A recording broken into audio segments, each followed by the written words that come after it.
Nether update.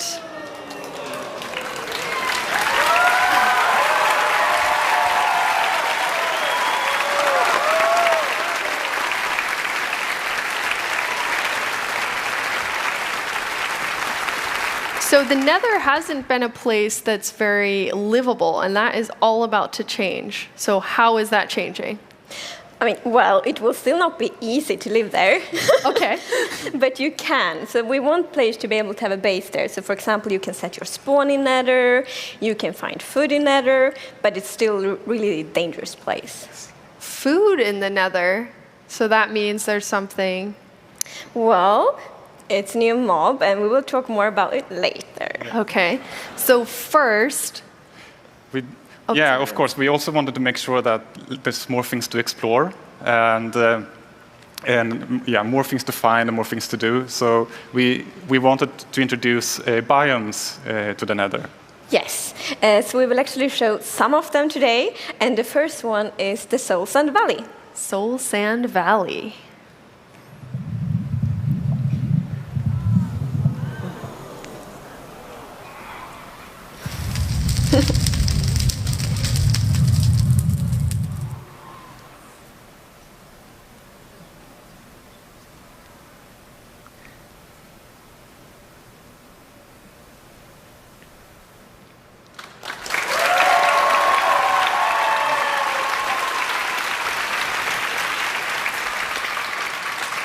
You're right, not sure I would want to live there.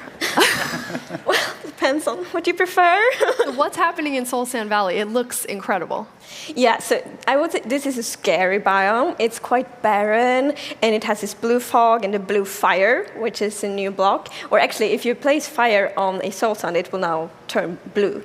And it's also like the stalactites and visible fossils. And you'll be able to take the soul sand block, and that will work in any of the dimensions. Absolutely. That is very cool. I bet people will do really amazing things with blue flames. Mm-hmm. You did say biomes, so we have another biome to look at. What biome is that? It's the Nether forest.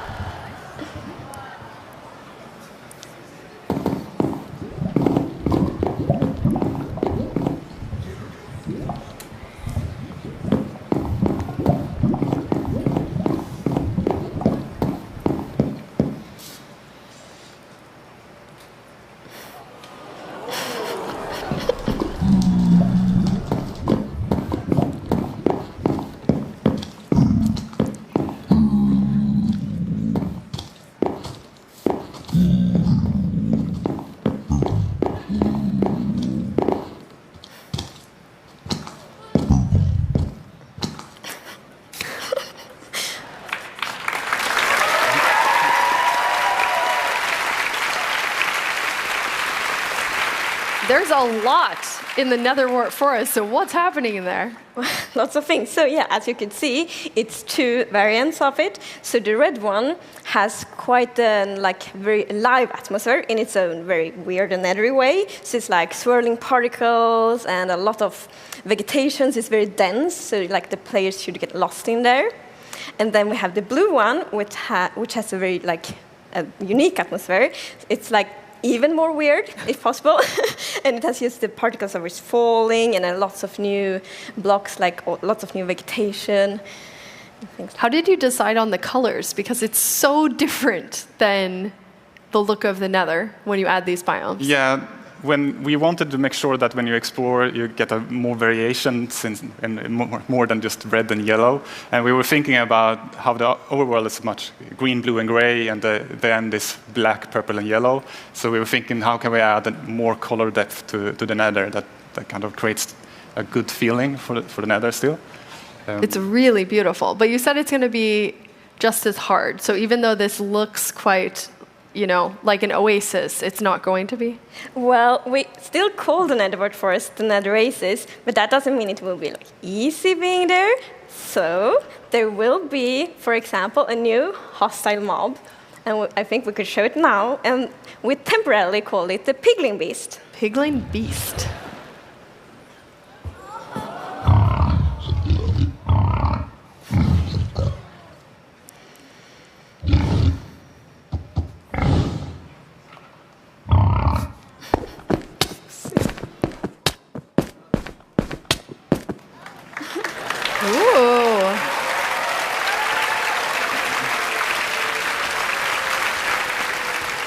So you said we're temporarily calling it the Piglin Beast. What does that mean for everyone? So we would actually love to get suggestions from the community on a better name. So please, if you have any suggestions, send them, and then we can pick the name later. And what happens with this new to-be-named Piglin Beast? So the to-be-named Piglin Beast is really aggressive, so it's quite scary, but it's also the food source in Nether, actually. And so we really want the experience to be very unique in Nether. It shouldn't feel like another overworld. So when you get your food, you can't just have like a pretty little farm. Instead, you need to find this scary, aggressive Piglin Beast and get the food from there. And this is the first time you have a food source in the Nether? Yes. Which is really awesome. So that does make it livable-ish. Livable-ish. Scary to live in still. And where does piglins come from? So piglin is actually what we call the pigmen now, and we are introducing piglin mob as well. We can take a look at the video, I believe. Let's see them. Piglin.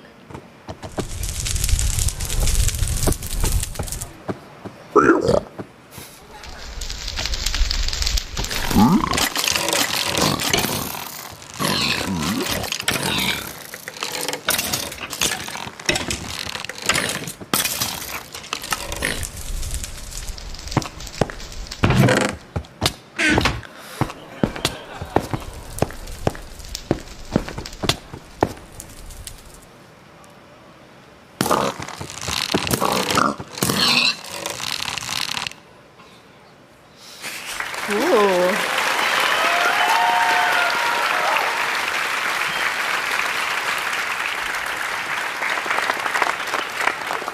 They look mean, but they also have the floppy ears.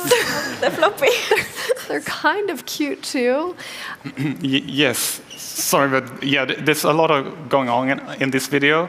But at the core, the piglin is almost like a new civilization that we add to the Nether, and they are actually hostile towards the player. They also don't like wither skeletons, and they hunt the piglin beast for food as well.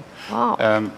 But they do collect gold, and if you, as in this picture, wear gold armor, they will kind of they will ignore you. They won't like you, but they will ignore you unless you open chests or start poking in their stuff. Yes, I really like this mechanic actually. So if you open a chest close to a piglin and they see you, they will get really upset.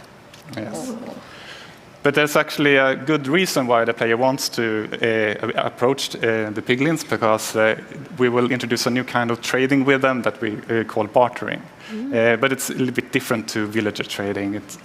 Yeah, because villager trading, the villagers are like, very friendly. The piglins do it in their own way. So it's like you can throw some gold at them, and they will just like throw an item somewhere, and then you can go pick it up. So it's more piglin style trading. That's amazing. So will there be new things that they're gonna barter with you? It will, but we will not tell what you can barter yet. Okay. So new things coming to the Nether. That is a lot of Nether things coming.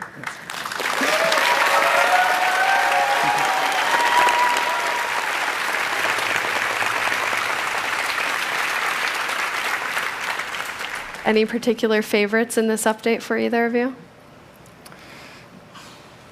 Or you love them all too much? Yes. But for me, it is the piglins, because we have so many ideas. Ooh, yes. So many ideas for them. Yeah. Agnes? I think for me it's the biomes, because, well, it will be so interesting to explore, but of course biomes also add so many new resources and so many new atmospheres. So yeah, I'm very excited for the biomes. Amazing. Speaking of biomes,